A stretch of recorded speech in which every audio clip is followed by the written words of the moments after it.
Hello, Gemini. Thank you for joining me for your monthly forecast for September.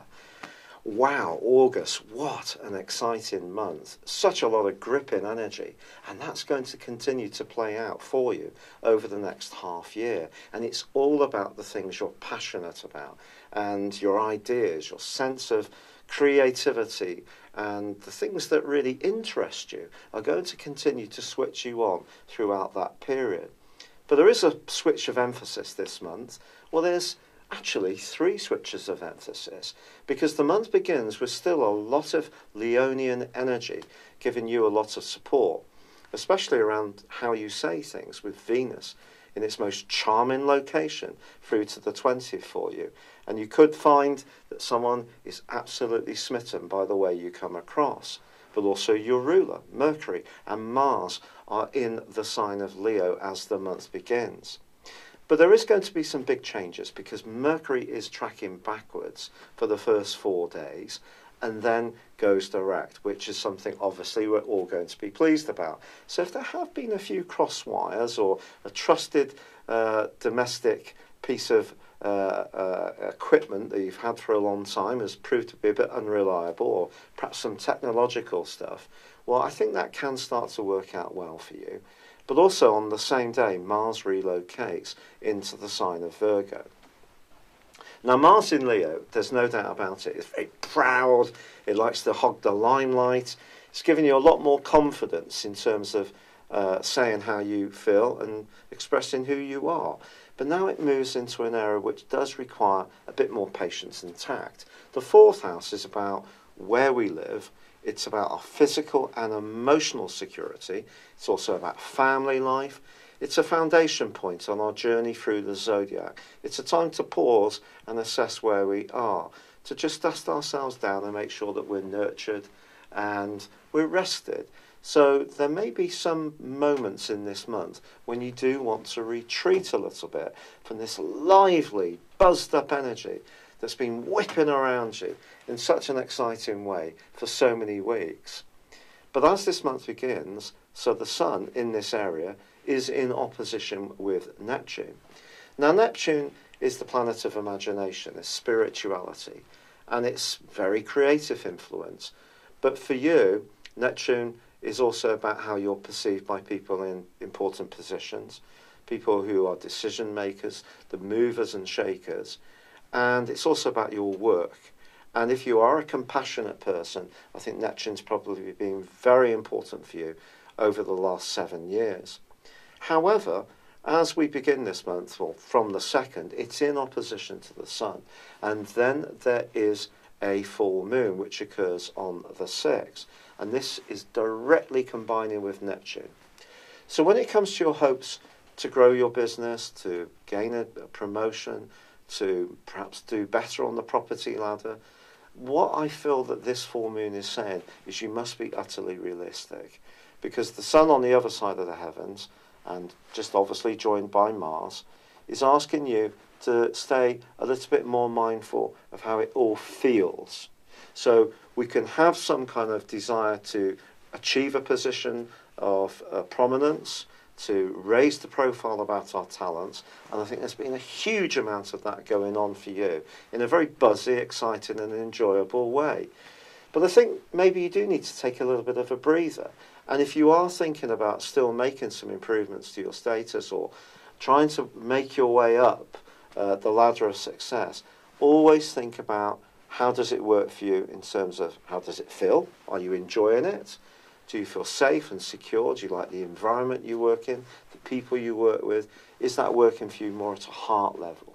And that's something to really be mindful of. Now, Mercury does stay through to the 9th in the sign of Leo, and along with Venus, therefore, you're still going to be very effective in what you have to say through to that point. But then on the 10th, Mercury returns into the sign of Virgo. Now, Mercury rules this sign just like he rules yours. But this, like your sign, is also a mutable position. So it's moving, it's flexing. You can see things in lots of different ways. But it's earthy, unlike you who's air. So Mercury here is asking for discrimination. It's asking for detailing. And by the 19th, it returns to the point in the heavens on the 26th of July, when the retrograde first began. So if there is something around your home situation, family or emotional stuff that's been a little bit up in the air, there's perhaps been lots of discussion and dialogue and thinking, it comes back to the point where you just may want to just really pause. And that can be a very good thing for you, because there is a new moon on the 20th in the sign of Virgo, which is asking you to think about all those issues, about how it feels, the comfort factor, who you live with, how you live with, and where. Making sure that your home environment is comfortable, that it gives you a sense of recuperation when you're there, the peace and tranquility that's so important. If you really enjoy your outdoor space and you're blessed with good weather, you may be pottering around a lot in it during this period of time. Of course, this can also be a time of harvest, and if you are someone who enjoys that side of life, then there could be good things that you're going to be bringing in. But I also feel that this new moon is asking you to get more in touch with the deeper you. You're definitely your best when you're working at a bright, bubbly, airy level, but it's also important to always stay in tune with how it feels, and that's really going to be a lifelong mission for both Geminis and also Sagittarians, and to some degree Librans and Aquarius people too. However, there is also another change as we make our way into this final third of the month, because Venus moving into the sign of Virgo can help you to bring that sense of beautifulness or gracefulness or comfort to your home abode. And it can also soften some relationships that may be being jarred by the role of Mars. But Mars and the Sun both forge a very important angle this month to Pluto. And Pluto since 2008 has been in an incredibly important part of your scope for business, for entrepreneurship, for shared resources, for property matters. And even though the Sun is blurred in its angle with Neptune at the start of this month, from the 5th to the 12th, it forges an amazing link with Pluto, and then Mars repeats this in the last week. So if you are wanting to make some fundamental changes to where you live, then Pluto, in an angle with both Mars and the Sun, can help you to do it. Now those changes may be deep within yourself, deep within your psyche, because after all, wherever we live, wherever we are, our inner self is our home. Our physical environment does affect us, but it's our inner self that's so important.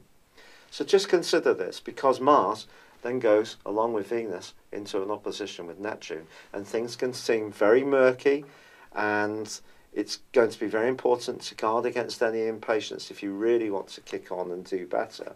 But on the 23rd and the 30th, there are two amazing events for you, because then the Sun and Mercury move into the sign of Libra.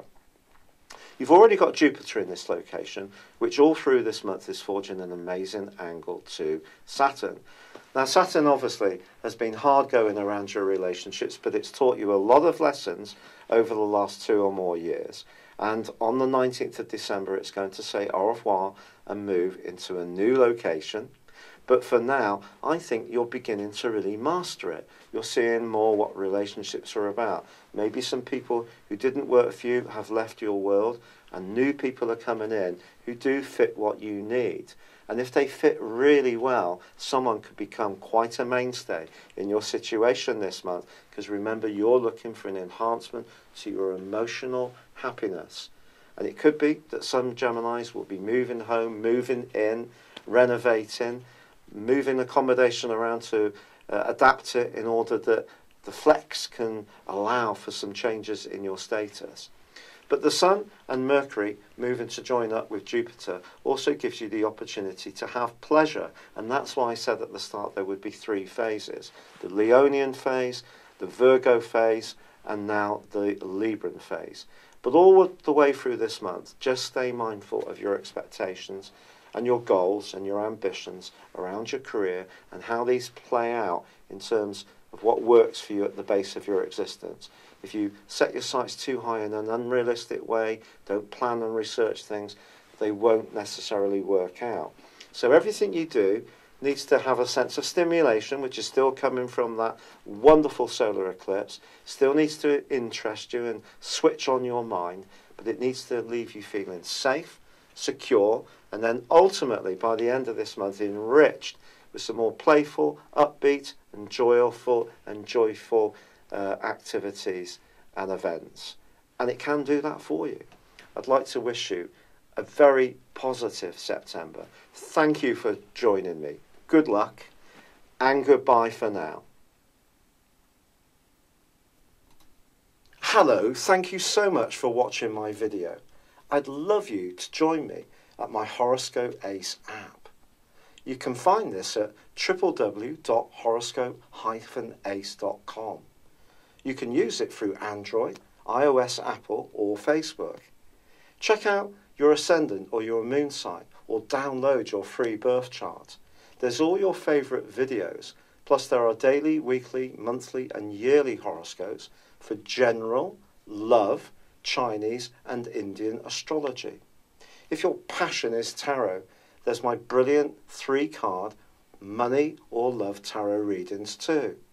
And it's all there at www.horoscope-ace.com. Thank you.